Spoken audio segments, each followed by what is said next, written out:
Assalamualaikum warahmatullahi wabarakatuh.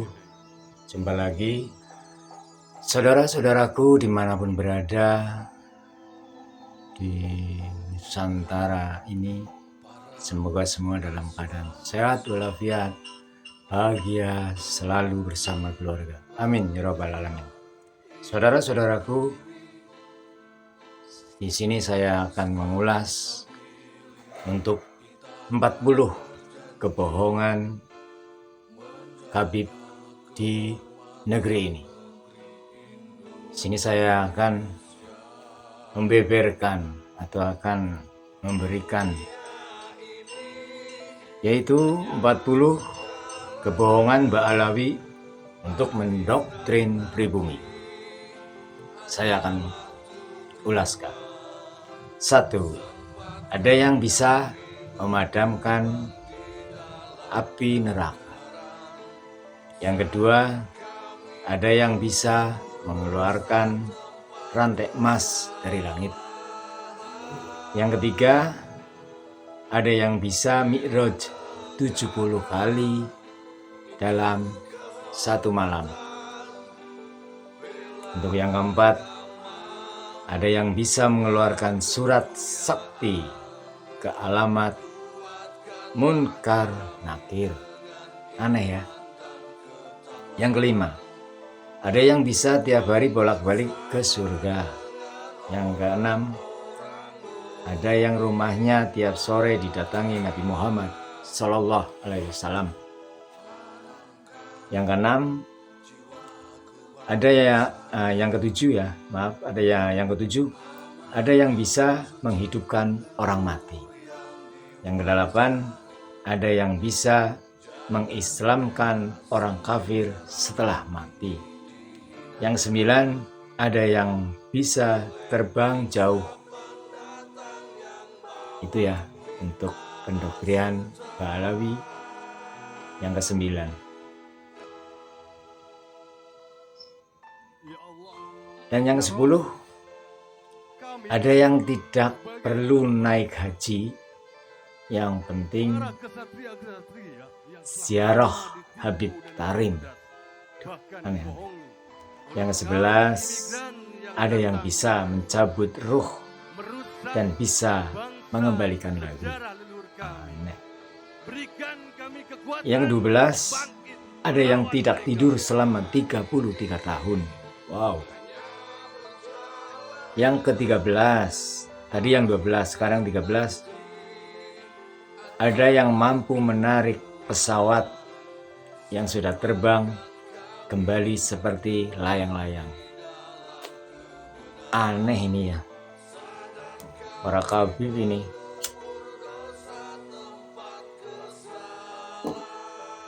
Dan yang ke-14, ada yang pemecah rekor muri umroh terlama di Arab Saudi. Saudara-saudaraku. Yang ke-15, ada yang bisa sholat di bulan Ramadan setiap 1 rakaat khatam 30 juz. Gila itu namanya. Banyak sih lucu-lucuan Habib-habib itu. Yang ke-15, yang ke-16, ada yang mampu baca surat Yasin di antara waktu sholat maghrib dan isya sebanyak 60.000 kali. Wow. Aneh. Yang ke-17, ada yang bisa masuk ke dalam kubur, melarang dan mengusir malaikat Munkar Nakir yang sedang menyiksa orang fasik. Keterlaluan sebenarnya ini ya, untuk Mbak Alawi ya, untuk mendoktrin para mukibin-mukibinnya. Ini yang ke-18. Wabah corona, efek risik tidak boleh pulang ke Indonesia. Kan gila itu. Aneh ya. Terus ke-19. Menganggap Mbak Alawi ibarat bahterai Nabi Nuh. Barang siapa yang mengikuti maka akan selamat. Barang siapa yang meninggalkan maka kena tsunami. Apa itu? Itu doktrin-doktrin mereka itu pada untuk mukibinnya, untuk pribumi. Yang ke-20, Habib sudah mati selama 70 tahun, digali kuburnya karena mau ditumpuk oleh mayat yang baru tiba. Gini. Ke-20, Habib sudah mati selama 70 tahun dan digali kuburannya karena mau ditumpuk oleh mayat yang baru. Dan tiba-tiba duduk dan mengusir penggali kubur agar cari tempat pemakaman yang lain. Sebenarnya ini Ba'alawi orangnya gila-gila ya. Aneh kan? Pastinya saudara-saudaraku tertawa ini. Tapi ini jujur, 40 kebodohan atau 40 pendoktrinan untuk pribumi. Makanya kita harus pintar, harus cerdas. Terus untuk yang ke-21, orang Indonesia harus terima pada Ba'alawi karena bisa bacaan tahlil itu dari Ba'alawi.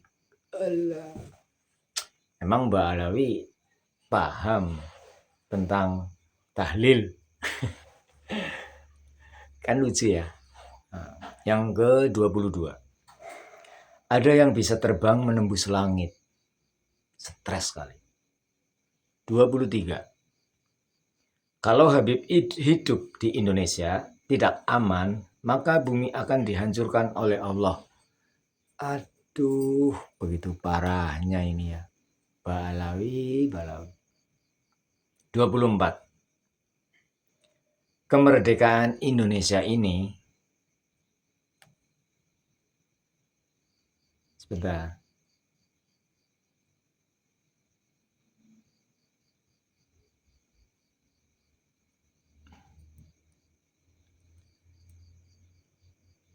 "25.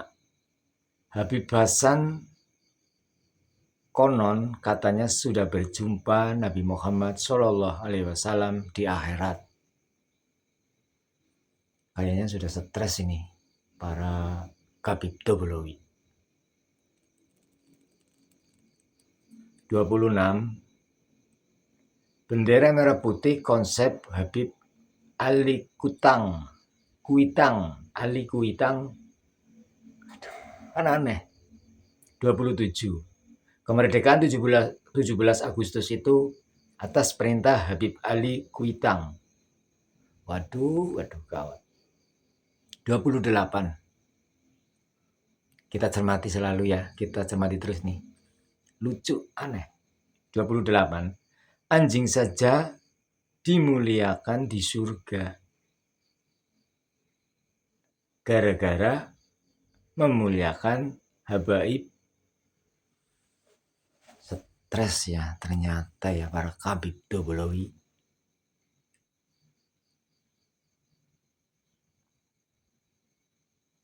Nih, 29, yang tidak percaya terhadap Habib itu hukumnya kafir. Masalah. Gila benar. 30, bisa meleburkan malaikat pencatatan amalan jelek. Kok bisa gitu sih?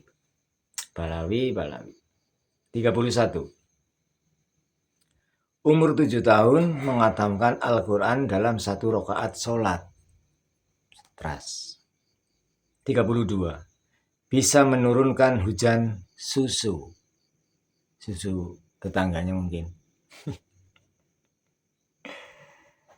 33, ada habaib digigit ular kobra, malah ular kobranya malah ular kobranya yang mati. Mungkin Habibnya beracun. Ya itu, kalau Habibnya beracun sih saya percayalah. Ini ada ya seorang habaib yang ngomongnya seperti itu sih, yang pakai jurus itulah lucu sih.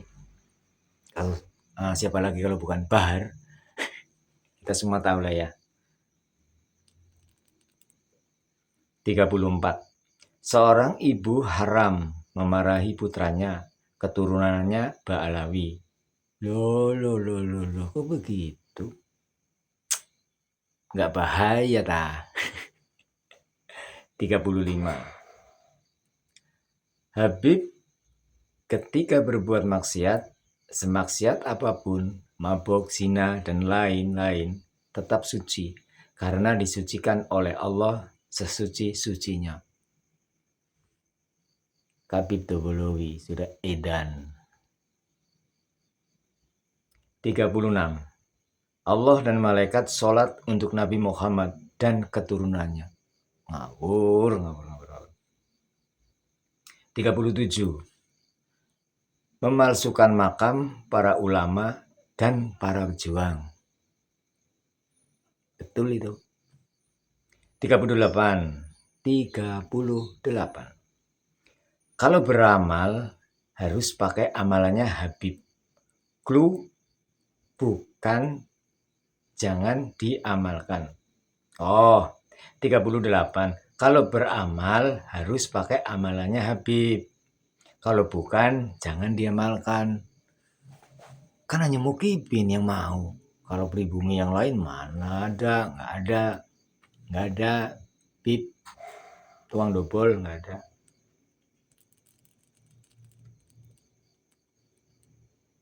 Nih. 39. Saudara-saudaraku.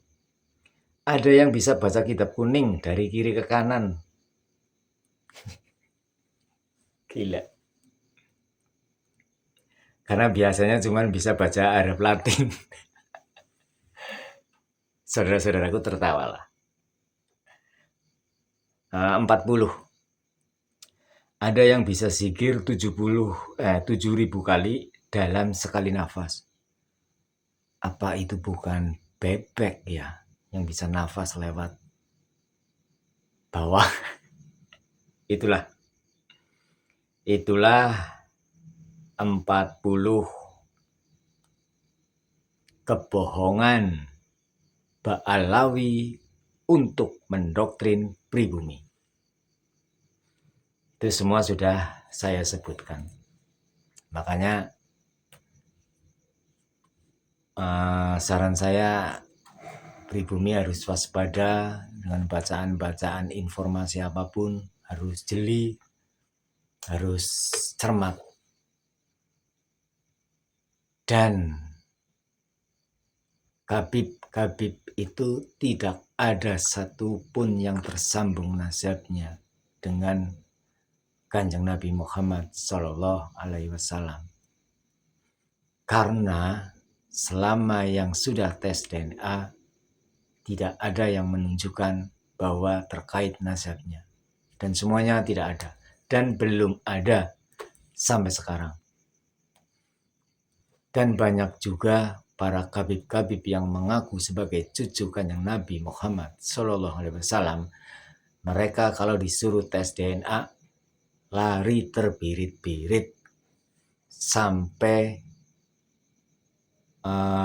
nyunsep di bawah kolong tempat tidur. Itu para kabib. Begitu sekilas kebohongan kabib-kabib di Nusantara ini untuk mendoktrin para pribumi.